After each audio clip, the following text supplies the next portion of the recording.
So welcome back. For this episode, we are going to be talking about the third installment in the X Trilogy series by director and writer Ty West. Now, this is part of the series that X and Pearl are a part of. Pearl is a prequel to X, and Maxxxine is a direct sequel to X. Now that we got that cleared up a little bit. This movie, very divisive for people. A lot of people really hated it, and a lot of people really enjoyed it. I really enjoyed it.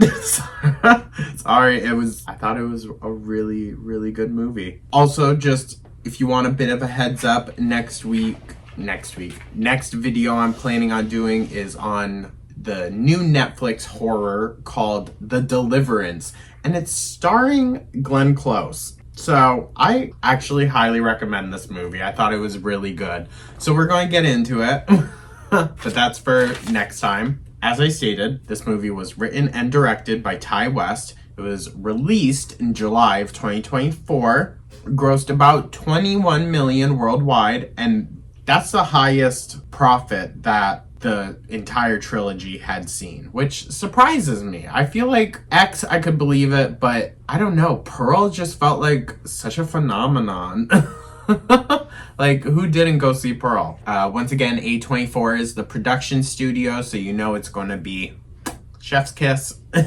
And the main cast, there's others. Mia Goth, she plays Maxxxine Minx, reprising that role. Also, she was an executive producer for the movie as well, which seems fitting because she was really hands-on with the first two films. So, Elizabeth Debicki, I believe I'm pronouncing that correct. She played Elizabeth Bender, the director in the film. Halsey was in it. She plays Tabby, literally a minute. Kevin Bacon plays private detective John Labatt, which it's a bit of an extreme character. I think Mr. Bacon wanted to go for something and he went for it. I don't think it harms it in any way because it's very appropriate, right? That like private investigator out of like small, I don't know, Texas? Is it Texas that they're from? Like playing up his role being in Hollywood. Like it kind of makes sense that that character would be kind of so over the top. And then Simon Prast plays Ernest Miller. That is Maxxine's father. So we do get a deeper look more into familial aspect pertaining to Maxxine, which I think really pushes this story in the direction that I enjoyed it, if that makes any sense. So the quick little synopsis is, in 1980s Hollywood, adult film star and aspiring actress Maxxxine Minx finally gets her big break. However, as a mysterious killer stalks the LA starlets, a trail of blood threatens to reveal Maxxine's sinister past.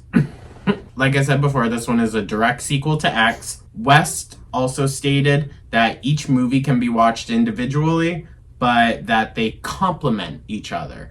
And I would say Pearl can definitely be watched independently and X can as well. I think the only one that could be left out is Maxxine, but I think there's too many things that you would be questioning if you hadn't watched X first before watching Maxxine, just because it cuts to Pearl and glimpses of that and whatnot.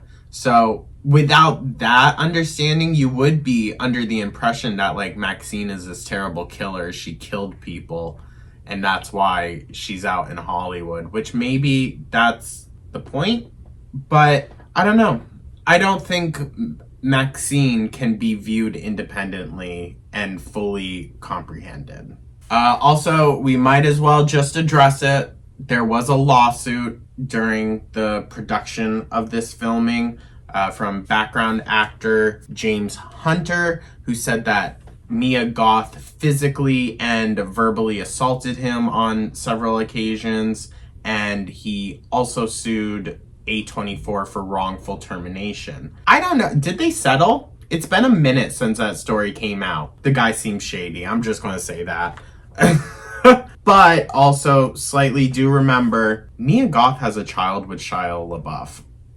And he's had some physical altercations in the past as well, and related to like anger and whatnot. So who knows? This one, Maxxxine, was somehow more positively reviewed than Pearl was.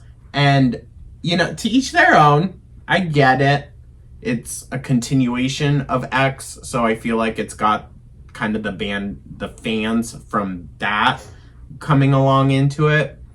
But I loved Pearl. And I'm going to say it now. With the trilogy, this series as it is right now, Pearl is my favorite. It's just how it is. I am going to get a tattoo of Pearl eventually. Also, I have a feeling that this is likely the end of the trilogy for a while at least. But Ty West did say that depending on the reception of this movie, he does have a fourth one that's pretty much ready to go as well. It's just, you know, a matter of time, I guess. But I would love to see the story continue. I have a feeling it's going to eventually, but probably not for a while. Although we got X and then Pearl so quickly, like within a year of each other. And then it's been like a couple years or maybe just one other year.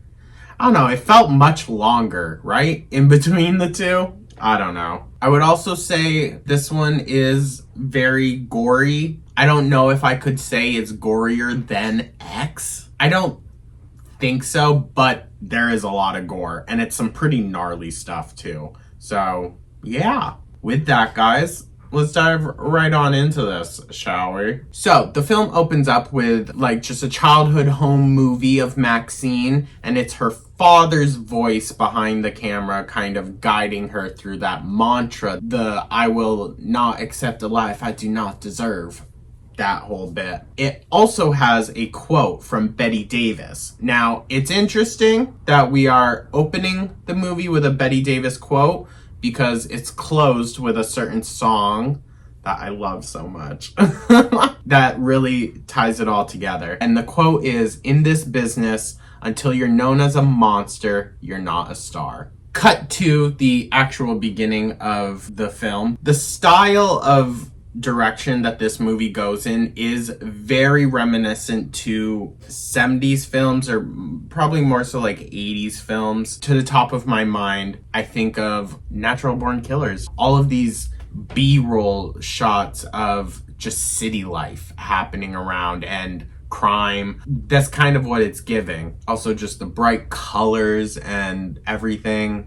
It's a very visually appealing movie. The costuming is also incredible. Maxxine's opening outfit with her denim corset and the skirt, she's wearing a denim bottom as well. It's just definitely go into this movie for the costumes. I mean, it's great. I've loved pretty much all of the costuming for this series, I would say, because even X and Pearl had great costumes. As I said, it starts with a audition scene. Maxxxine is auditioning for The Puritan 2, a horror movie coming up. This scene mirrors the audition of Pearl as well, except I think it's different types of confidence.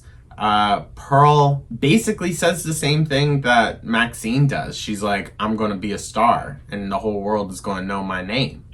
You're gonna hear a little bit of twang come through. It was just like a very interesting juxtaposition, and there's a lot of that in this movie. That's why I feel like it's so much more enriching if you have seen the others before watching this one. I believe X and Pearl are still available on Netflix, I believe, but I bought Maxxxine on Amazon so that I could stream it. And at this audition, they do question her about making the shift from filming porn to actual Hollywood films. She makes a reference to aging within the industry, and that also very much reflects the themes of X, is this fear of like growing out of an industry that wouldn't want you anymore. But at the same time, like the movie really gets you thinking in the beginning, and then the expectations really get cut, or maybe the tension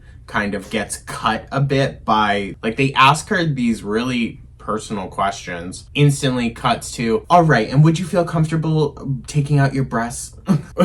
And she's just, yeah. This movie feels more lighthearted, I'm not gonna lie. Like, Pearl felt lighthearted in the beginning, but you knew the sinister was coming. X, you kind of knew from the get-go, like, what you were getting into. So, this one, you feel optimistic for Maxxine, but, you know, she still has to go through that character arc. And then this is one of the points where we get like the montage, the clips of like crime headlines, and specifically focusing in on the Night Stalker killings that were happening in LA around the time. There's been some speculation about why even mention the Night Stalker. I think there's kind of a reason for that, and also it was like an easier way for them to kind of like explain what was going on, I think, as a means to like hide what was actually going on. I don't know. I don't know if that makes any sense. But they also include the trial on censorship, like the video of Dean Schneider's testimony. It has to do with censorship in music, but also just the Hollywood industry as well. I mean, we can think about it as like Maxxine is censoring herself down from porn star that she became to now switching over to being a movie star. It also shows Maxxine doing various shady jobs. It's not shady, and I enjoy the way the director shows her work specifically, because it isn't in a judgmental way. In fact, it's so just unbiased that it almost kind of uplifts them. It definitely focuses in on, I think, the dangers of sex work, but also just the reality, I think, of trying to do what Maxxine was trying to do during that time period. Also, when she's at this other job, which is basically just a peep show. A person, they sit down in a booth, insert a quarter, the shade goes up, and they get like kind of a private dance through the glass. So that's where most of the starlets that die surrounding Maxxine come from. They're her co-workers. And she has a giant ceramic goose sitting on her like dresser, and it is filled with Coca-Cola, if you get where I'm going. I'm sure the pricing was different back then, but holy shit. For a girl who's scraping by trying to get her first real gig out in LA, you are ballin', Maxxine. My God. There's also a scene where Maxxine is with her friend. I thought they were roommates, but I guess maybe not. I think they're roommates, but friends, because he's clearly, you know, they are mentioning kind of just like the dark underbelly to Hollywood, you know, talking about how Maxxine is like going to get sucked into it. They also specifically mentioned like Brooke Shields, which her story is a very kind of sad and tragic one. If there was like an actress, I guess, to best represent that filth of Hollywood during that kind of era, it would be Brooke Shields. And just that being taken advantage of, it plays through the entire storyline. I mean, all of the girls who die are taken advantage of because they followed this tip of like, come here, you could meet someone that'll make you more famous. I mean, that's kind of been like the long running storyline with these Hollywood wannabes, but I don't mean that in like a bad way. They want to be famous, but you know, is it their naivety or what guides them towards the wrong path? They also do mention Elizabeth Short in this movie, which she is the Black Dahlia. And they also make reference to, well, now she is famous because she died. So I think it brings up interesting topics, but also how many people die out in LA probably every year, and you know, they're no Black Dahlia. And even now, I think it's a interesting topic when it comes to remembering, because I think most people can admit that you remember the killer of these stories, you don't necessarily always remember the victims. I mean, even now, all these years later, Richard Ramirez, if you say Night Stalker, he's what you're going to think of. Your first thought isn't necessarily like remembering the names of the victims. And I'm not saying that that's for everyone, and I'm not saying that's a good thing either. I think that's kind of an unfortunate byproduct of the society that we are in. We don't need to get too into that. And it's also in the peep show booths that we see this kind of cloaked hat and gloved figure come in and sit down and pay for a show from Maxxxine, and they're holding on to a bar. They're so mad watching her that the bar snaps off. Of course, this is very mysterious and threatening when it happens, but upon second watch, you know who the gloved figure is. And I mean, if you didn't know by now, obviously, spoiler alerts for this part, the gloved figure is her father. So very, very weird that her dad is going to watch a peep show of her. It makes it more understanding of why he was so angry, because he didn't want that for his daughter. That also plays into why her dad does everything that he does, and we'll get into that. But the wanting better for your children definitely plays into it. And it's actually Halsey's character that mentions Elizabeth Short. I'm just gonna be honest, I'm glad she was in and out real quick, okay? Not the biggest fan of Halsey. The accent was a choice. I think it worked. I am just kind of more so glad, because there was so much press hype around the fact that Halsey was in it. It wasn't going to be like a Kid Cudi moment, having him in the first film.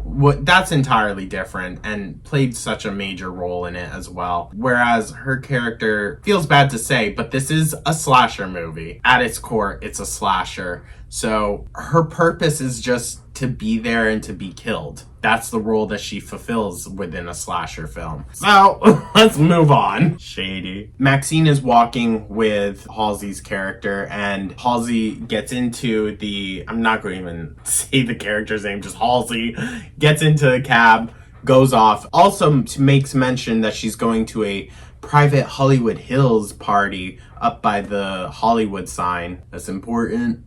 As Halsey's character, goes away off to her death, Maxxxine snuffs out her cigarette on Theda Bara's Hollywood star. Theda was the name of Pearl's alligator, but also, old Hollywood starlet that does get mentioned quite a few times. Even in Pearl, Theda was the star of the Follies movie that Pearl goes and sees multiple times. So Maxxxine is making her way home that evening, and she goes down a very scary looking alleyway, very cliche. She gets to the end and notices that it's chained off. Turns around, and this creepy man dressed up as Charlie Chaplin is following behind her. He pulls out a knife and is threatening her. You think that he's going to walk up and actually potentially get Maxxxine. She turns around so fast, pulls out a gun, and has him now at gunpoint. He's already cowering and ready to back off,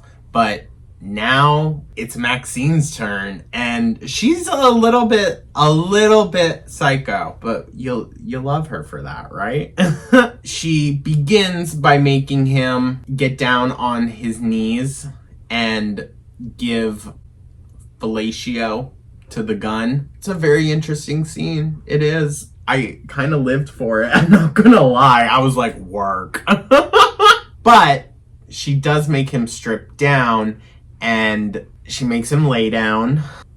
I don't know as though any movie has made me physically respond to a scene like this one did. You know the scene in House of Wax where the dude takes the scissors to the back of the guy's ankle? That's a close second to this one. I had to pause the movie. I loved it. It's wow, they went there, but oh my god, did it hurt to watch. They show it multiple times from multiple different angles. She steps on his balls and completely erupts them. It happens so quickly that you don't quite know what's happening until it's happened. It's such a tough scene, dude. Oh my god. You know, we're really starting off the gore of this movie with a freaking bang, dude. Jesus. So a little bit of time passes. Maxxine, she just moves on from that like nothing ever happened. It's crazy. She is hanging out with her roommate slash friend, because I'm not sure if he lives there or not. I think yes, he does. And someone sends a videotape of her old porno to her. Now, the one that they filmed at the farm during this events of X. So someone knows of her past, and that specifically. And as that's happening, we also see a videotape of Maxxine's friends, some of her coworkers, tied up and gagged. Gloved figure is there as well, and he presumably kills the girls. So we do get a really good and really suspenseful scene with the life cast scene that they did, which also plays into the themes of the first movie very much, the preserving of her youth by literally like casting to make replicas of her youth. But also I think it has like a deeper meaning as well, like just in the events that happen during this scene. She's also reliving her trauma that I don't think she has really processed yet from the whole X murders. And she's starting to have these flashbacks of what happened to her and her friends. And as that's happening, she's also kind of like hallucinating, feeling the hands on her and feeling Pearl touching her. Also, the sound design during this scene is great. The violin spikes like as soon as a drop of the latex, I guess, goes from her chin to her chest, and you just get that sharp noise. Like, it works so well. And I also found myself noticing a lot in this movie, like the Foley work. It's very kind of obvious, but it had me just thinking of like, wow, that sounds like such a fun job.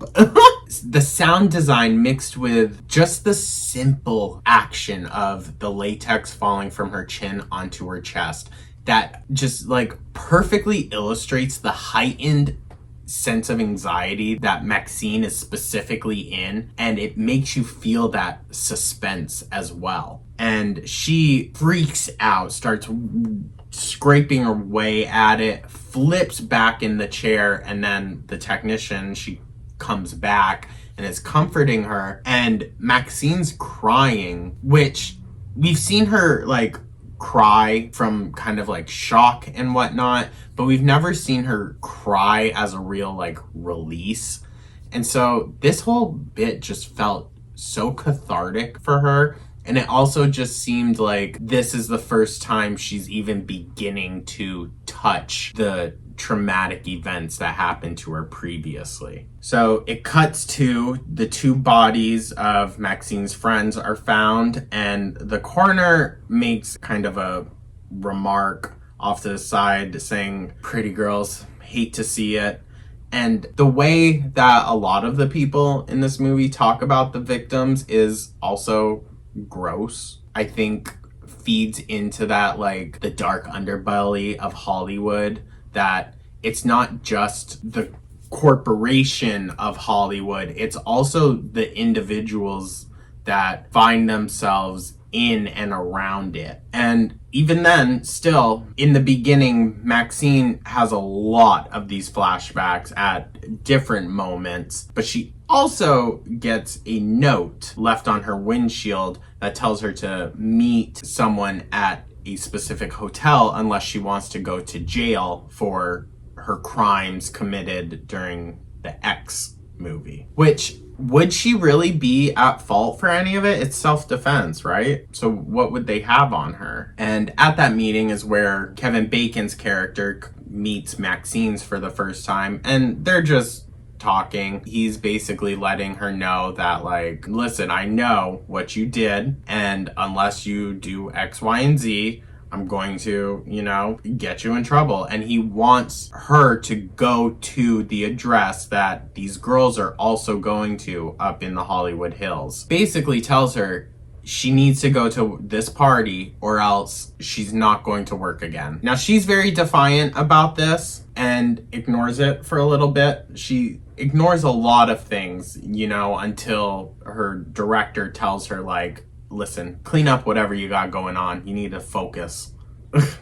But Maxxine is talking to her roommate at one point about just everything that's going on. And while they're talking, there's an alligator attack scene happening on a TV. Just a nice little callback to the first movie. We also get some good shots of her on like the back lot of the studios that they're filming Puritan 2. There are protesters around that are, upset that the movie is happening. But also like a nice little callback to Pearl was just the way the sets are painted. It's very reminiscent of the Pearl kind of like color palette, and the marching soldiers going by. There's a lot of tiny little Easter eggs to the other movies, and I just enjoy that. And Maxxine's director for the movie is telling her about her character and says to her, your character is a killer, not a villain. And that's very perfectly just kind of sums up Maxxine's role in this movie as well. She's a killer, yes, but she's not a bad person necessarily because of it. She only kills bad people, right? And they also visit the old Psycho set as well. It's at the Universal backlots. They're on the original Psycho set, and she sees Pearl up in the upstairs window where Norman Bates' mother would usually be seen. And from this point, there's a real shift in Maxxine's kind of temperament with how she handles this side drama, I guess. She notices that the private investigator is following her, and so with the keys between her fingers, she walks up to him and absolutely wails on this freaking guy. I mean, she beats him to a pulp, essentially, and leaves him bloodied in his car. She also afterward then goes to her manager, who really seems to be like a father figure to her. I mean, of course it's transactional, he's her manager, but I think this is probably the most comforting and genuine kind of relationship with a male that Maxxine has had within the past few years, at least. But he really comes off as like a good father figure to her. Seems to really have her best interest in mind, or at least, ways to protect her career, that's Maxxine's best interest for her, at least. She wants to save her career and make it grow as big as possible. So, I mean, hey, he's achieving that. So after the scene with the manager, and he tells her, just relax, focus on what you have to do, and, do it. She is working on the script, and this coincides with Leon's murder. That's her friend, which, it alludes to him having a past as a male prostitute as well. So makes sense that, they're friends with each other, but they're both trying to step away from that into a more honest life. This murder also is very bloody and very like, ugh. It sets the tone as well. And it also kind of gives you that like music video vibe, I guess. This is also where we find out that the private investigator who's threatening Maxxine is working directly with the gloved killer dude, and that's who kills Leon, is the gloved man. The very next day, the crime scene, happens. Maxxine comes downstairs from the apartment, which is right next to the store, and she sees them rolling the body out. And for some reason, the detective pulls back the sheet so that the entire crowd of people can see this horribly bloodied corpse, almost just to get a rise out of Maxxine. And of course she freaks out and is super sad. It also kind of comes with the detectives are very frustrated with Maxxine as well, because she won't even talk to them about what's happening to the people directly around her. So it makes them a little suspicious, but more so I think they're just like, why won't you help us? And they do show the other bodies of Maxxine's friends to her, and they're really persecuting her, telling her like it could be you, and she responds with, but it's not. She seems so disconnected from it, of like, but it's not, but it could be. I mean, it's happening to everyone around you. Why wouldn't you think that eventually it would come to you? There are multiple points in this movie that make me feel like it's more of an allegory just towards like trauma, and between childhood trauma and then actual like traumatic events that happen later in life, and trying to work through both of those things at the same time. I think that's more so what it's getting at, of like this inevitable bad thing being like coming to terms with your trauma, your reality, is kind of portrayed in that like, oh, but it could be you, but it's not. Like, she's just not ready to accept that next step, you know? And she even says to the detective, maybe she should save herself. I did. And that instantly just made me think, like, that's a trauma response. That's a trauma response, to be like, oh, well, I had to do all this, so why shouldn't the next person? That feels like a certain type of response to trauma that you would have. Right? So, next, we are on the Puritan 2 set, with Maxxine being warned about being late. Now, the character of Elizabeth Bender is kind of like the perfect feminine dom energy that we needed. Like, I don't know. It's interesting to see how meek Maxxine becomes around her, when Maxxine is a strong, bold woman. But with Elizabeth Bender, she seems to really kind of like unravel and become more of a submissive character. I found a kind of interesting, maybe lesbian tone going on between them, which I wouldn't mind that story development for Maxxine. I think that would be interesting if she were to get into that, you know, next. Fourth movie, come on. And the director, she also says, if you want something done, you gotta get it done yourself. And the director is very much kind of like that guiding voice that's pushing Maxxine to do certain things. Not, you know, directly, but she kind of gives her the homework, and then Maxxine goes and does it. And then it's also just like very ironic that the director says we've all got blood on our hands, as she purposely goes and puts blood on her hands to put it on the actress. And then the actress shakes hands with Maxxine. So the passing of blood seems symbolic in a way. Also reflects back to Maxine's reluctancy to work with the police, which of course leads to more murders. And the star of Puritan, who returns in the sequel and is working with Maxxine, also dies at one of these parties. I found it interesting though, if you pay like close attention, she calls Maxxine Nadine, you know, and that makes Maxxine kind of roll her eyes a bit. But it shows how even like a not top tier actress, even how she sees Maxxine and her character and whatnot. But also like the delusion, because they talk about that. But she also said that she's going to the party in the hills, and Maxxine should maybe know by now that like, oh, okay, this isn't right. But she has another encounter with the PI, Kevin Bacon, on the like backlot sets of Universal, and they're in a Western set, kind of having like an old-fashioned stare down, and he ends up chasing her all throughout different movie sets and whatnot. It's actually cool that like they're going in like these small towns halls and whatnot, and then coming out these giant banks in like the middle of New York City.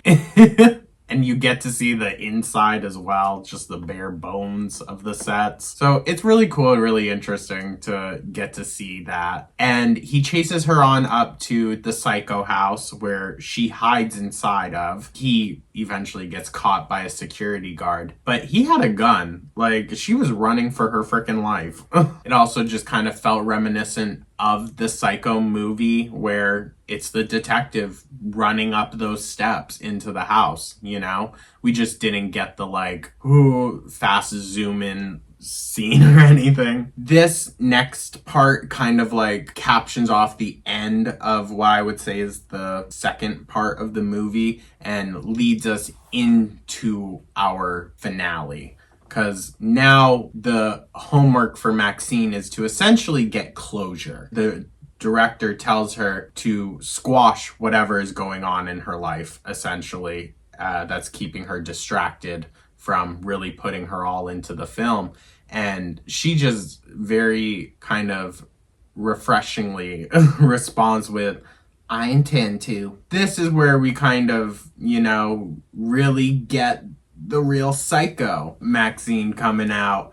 She gets followed by the PI again into a nightclub, and it's a very hectic scene. It does show like the essential role of the music chosen for the score in every single film. It really does kind of make or break the movie, the music that they choose to use. And she gets followed into the bathroom by Kevin Bacon's character. Freaking weird. But she like crawls out of the window and basically traps him, kind of. He comes out through the back and kind of blinds him with her car headlights, and then he's knocked out behind the head and falls off of like a loading ramp. So that was a hard freaking hit to begin with. There's also this repeated kind of notion of you're going to pay for your sins. So this like religious connection, that the private investigator has, I think also is kind of like alarming to Maxxxine, because that obviously is going to remind her so much of her father. And then she took the director's words literally.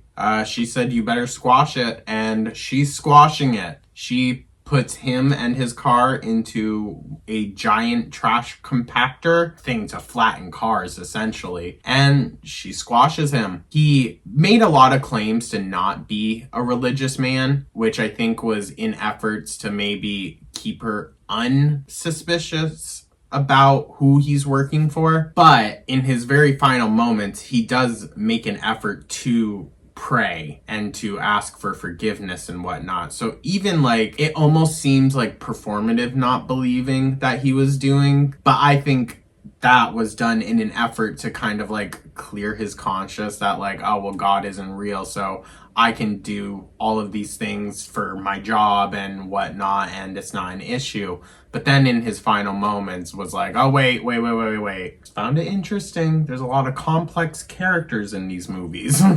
Afterwards, Maxxxine is taking a shower, and the red paint that she had on her face from the nightclub just washes down the drain and is very reminiscent of the scene in Psycho. I also found it interesting that, and this is where I think the Night Stalker's involvement comes in, I think it was kind of to, juxtapose and show the sensationalization of murder and that type of stuff, but also I think it kind of was just a narrative point that, oh, this is happening in our world. This is our knowledge of everything. So it has to line up in some way, but like can't deviate too much from the reality that we all collectively know of these events. So it wasn't that, oh, the Night Stalker is killing these girls. No, it's these girls are being killed and it's being pinned on the Night Stalker, which it's more so just kind of coincidence, right? That they happened around the same time, I guess. And it's from this point that we are literally climbing into the third act, the final act. Maxxxine goes to the address that was given to her, and it's this giant mansion right below the Hollywood sign. She takes this little trolley that it looks like it could fit one or two people, and it just brings you up the hillside to the mansion. Because this mansion is where her stardom is technically really going to begin. And it feels like she is ascending to her final goal, her final purpose is to be lifted to this higher status. We also see a lot of familiar imagery that we saw from the tapes earlier in the movie, like with the green door and the staircase more specifically. So we now know that this is the place where the other girls were murdered. As Maxxxine enters, she hears the old videotape that played in the very beginning of her as a little child being led by her father through the mantra. And this is where we find out that the gloved figure who killed her friend and killed her co-workers is her father. I was kind of suspecting it at one point, but it kind of got me a bit, I'm not gonna lie.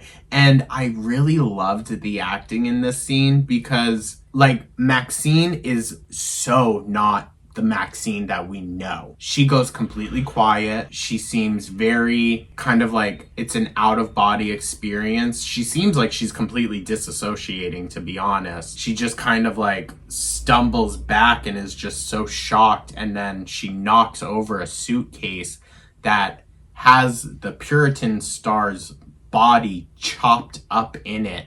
And this scene is also just disgusting and terrifying and so freaking creepy. The slow motion of the body parts falling out of the suitcase as it goes down the stairs and her head hitting the bottom. It's just, ugh. But he reveals that he's making a movie himself and she is going to be the star of it, saying that Satanists have propagated Hollywood and are pushing sex and immoral values. Simon Prast, who plays Ernest Miller, he did a freaking good job. He was terrifying. Just talking, I don't know, that very righteous, nasty, the priest dude from Notre Dame. It's just, it sends chills through you, dude. It's so freaking scary. So great performance. And you can also tell as he's ranting that he's clearly terrifying Maxxxine as well. She's very scared of her own father. And we do see, as Maxxxine is distracted by the body parts in the suitcase, her father basically suffocates her, just makes her go unconscious with a plastic bag. And it feels like such a old school Hollywood kind of scene. The long pause on Goth just struggling, and even once she stops breathing, it pauses on her for a moment.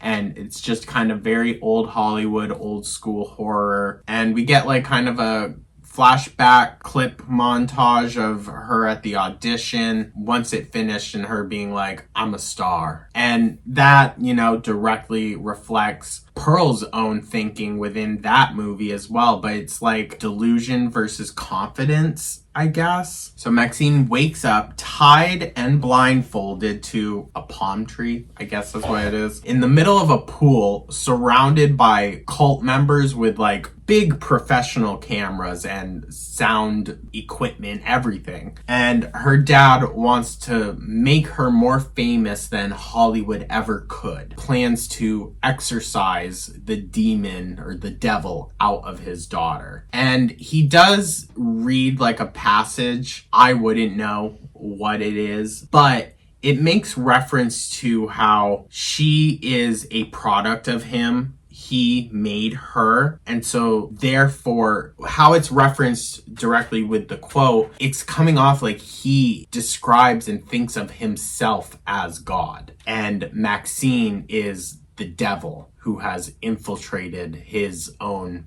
product, his byproduct, And that also plays into just kind of the common trope of women being evil because they possess sexuality or because they embrace sexuality that inherently makes someone evil or bad. That's kind of a common trope in any movie, really. But it just, I don't know, it really hit with that one quote, and it really drove home the delusion of this man, he sees himself as God. Oh, okay, that's it. And he plans on branding her to get rid of the demon inside of her, I guess. And this is what he did to the other girls as well. It's why they had pentagram branded on their cheek and they thought it was related to the Night Stalker. But Cops show up and stop that from happening, luckily. Huge shootout happens. It's a lot. It was necessary, though, I think. I think it's the third and final act that we know of, so why not go out with a bang?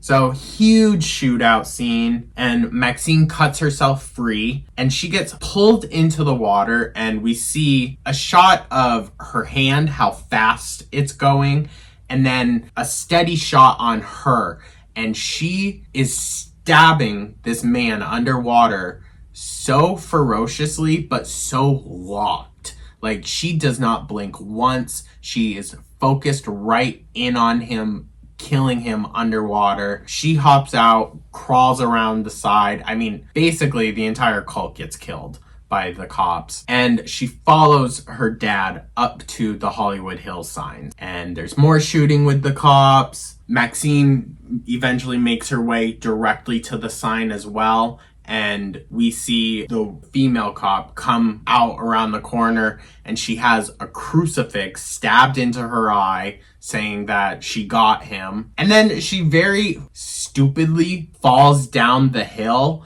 That's not the stupid part. It's how she actually falls, and just like I got him, whoa! Like, it seemed so foolish. It seemed really dumb, I'm not gonna lie. Oh, and the other cop got shot. Maxxxine ran into him as well. He died, being like, I never actually got to come up here all these years, and reminiscing on how he too wanted to be an actor. And that's something that you find in basically everyone that holds a non-normal job throughout this movie. At some point, they all wanted to be an actor. They all wanted to be a part of the movies, and that just didn't happen for them. Maxxxine finds her father. He's already fatally wounded, shot right in the middle of his chest, and he's just laying on his back on the ground. He admits to her that it was all for her. He says, "It was all for you." Admits that he created a monster and that he failed her. And this scene, it feels so cathartic. This is a point of processing Maxxine's trauma that she has gotten to the point of catharsis with the situation, and it feels like she is resolving the trauma that she has from her childhood. It does cut to a clip of the Night Stalker being caught, which was, of course, a group effort. It was vigilante justice, essentially. A bunch of people saw him, beat him up, and got him arrested. I'm not sure if that necessarily plays too directly into the ending of this movie, but I do find it interesting that, I said before, the Night Stalker, Richard Ramirez, is the most famous name out of that entire story. So Maxxxine being that final survivor, I guess, she's being pushed into the territory with Richard Ramirez, fame-wise. Is that what we're now led to believe, I guess? After the scene of Richard Ramirez being caught, it then also cuts to Maxxine's interview with a Barbara Walters type, talking about how she survived and how she's just grateful by the grace of God to be here. This all seems to be a daydream that she's kind of having. Then it cuts to a premiere at the iconic Chinese theater in LA. I don't know the specific name for it, but that's where the premiere for Maxxxine actually happened, and she is just truly a vision. She has entered her full Hollywood starlet kind of phase. And then we do, it cuts back to reality as the helicopters and everything are overhead, shining the light on her, and she now instructs her dad, "Final time, say it with me now." That just it was the overcoming that she needed. That was the moment where she overcame that trauma and moved past. It wasn't some long drawn out over explained thing like I'm doing. It was just she realized that everything bad that happened to her has led her to that final moment that she always dreamed of. And she more so comes to terms with it. And then, of course, she blows her father's head off, which great special effects, all right? It's just so kind of cleanly and straightforward presented to you, even though it's very messy and dirty, obviously. But it's just there and you just see it. But it feels like such a relief of pressure. Then we get a quick little like slide. It's been 1 month and Maxxxine is, as she starts and ends nearly every movie, she's cutting up a line of Coca-Cola. And this ending very much, or not ending, this scene very much reflects the opening scene of X. She looks at herself in the mirror after doing a line and says, "You're a fucking movie star." Now, I think in X it was, "You're a goddamn movie star," or "You're going to be," something. But it just directly like parallels it, you know? They do like kind of a awkward silence memorial thing on set for the Puritan 2 for the star that passed. And the director, Elizabeth Bender, she asks, "How does it feel being someone else?" And Maxxxine, back to her quiet, demure, respectable Hollywood actress character, just responds with "good." And then they talk about how, well, not really they, it's Bender, the director, telling Maxxxine how the other star who was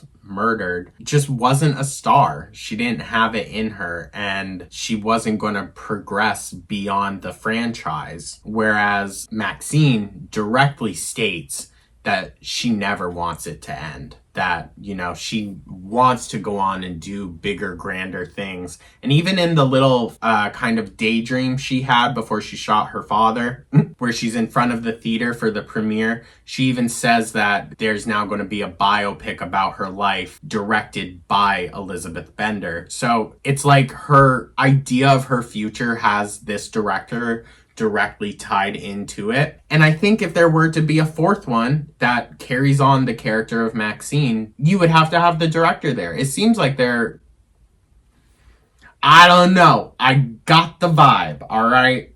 And this closing shot and just sequence felt so perfect, okay? First, let me just tell you, Betty Davis Eyes is one of my favorite songs. It's one of my all-time favorite songs, you guys. Ugh, I love it so much. The fact that they ended with this song is probably the reason why I love this movie just that much more. It was always the camp of it, you know? This series, there is a lot of camp in each of the movies, but I think in specific different ways.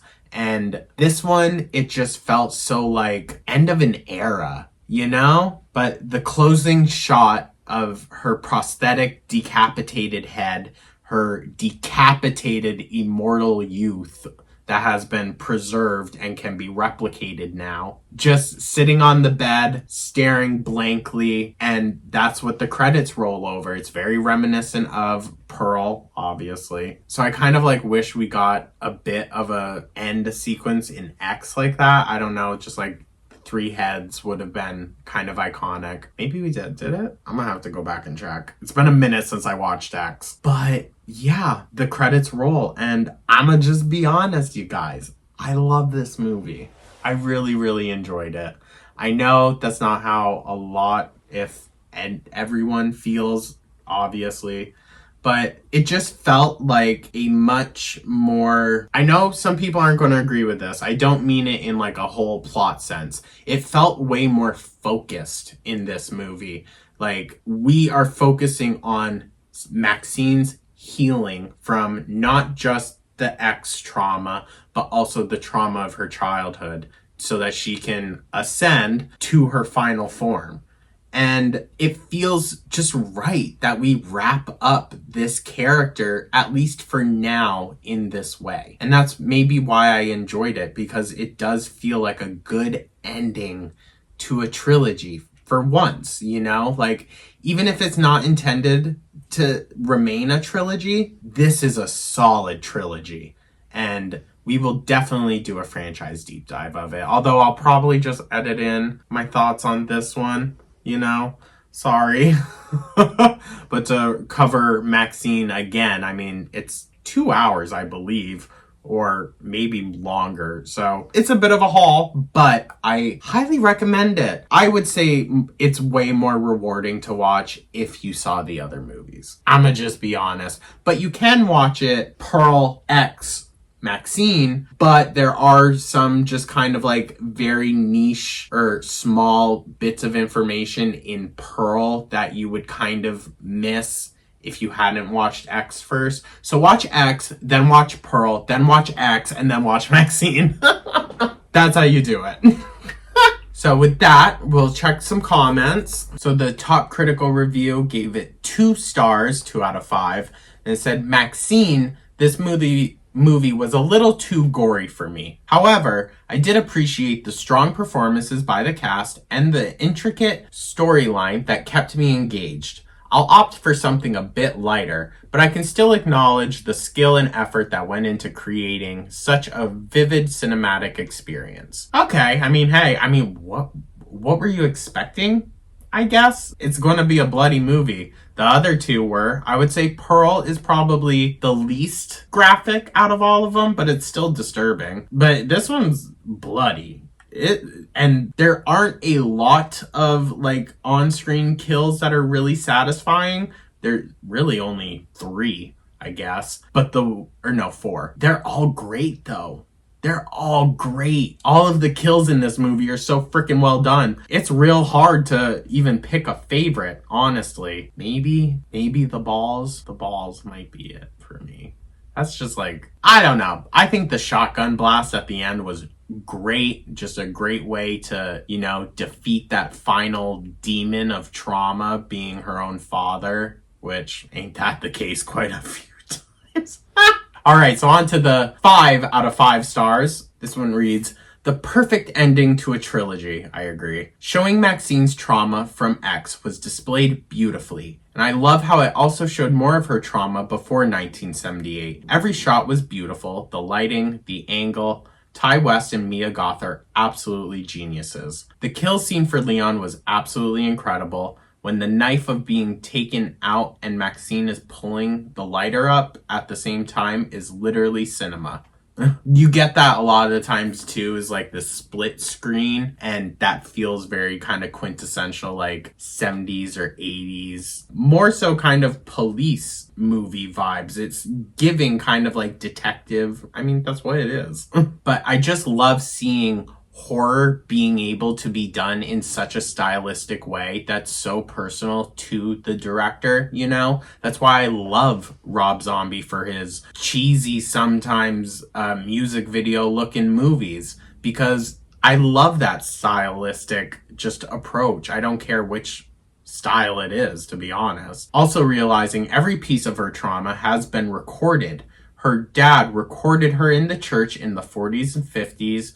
Wayne and the others filmed their adult films while the murders took place in 78. And again, her dad recorded all the killings and the movie exposing Hollywood. So all the trauma she has faced has been on film. That's an interesting point. I didn't pick up on that. She also became everything Pearl wanted to be. Younger and more blonde and a star. Maxxxine dropped a few Pearl lines in the movie too, forcing me to do awful, terrible, murderous things. Also at the end, she said, I'm a star, the whole world is going to know my name, which she also said in X as Pearl, also did in her movie. And in the beginning, Maxxxine was doing the dance Pearl did in her church audition back in 1918. Was it? Also, Maxxxine put out her cigarette on Theda Bara's Star of Fame, which in Pearl she rode past the movie poster of Cleopatra, 1917 movie starring Theda Bara. Every detail in this movie means something. This changed my life and everyone should see it. Okay. Well, they were very enthusiastic about this piece, clearly. But I do agree. I think it's a good movie. And I think if you did enjoy X and Pearl, you will enjoy this one as long as you remember, like, it's a different story, kind of, But it still has the same flavor, I guess. I don't know. You guys, I really enjoyed it. I really enjoyed it. And as for trilogies go, this might be my favorite. I'm not gonna lie. It's just such a strong lineup of heavy hitters, dude. And we really kind of have Mia Goth to thank for that. So with that, I know this one's very, very long. Christ. Let me know your thoughts, guys. I want to know what you thought about the movie and the series just in general. Let me know what you thought about this video. And yeah, like and subscribe, do all of that. I truly do appreciate y'all, and thank you so, so much for tuning on in. I will catch you in the next one. Take care.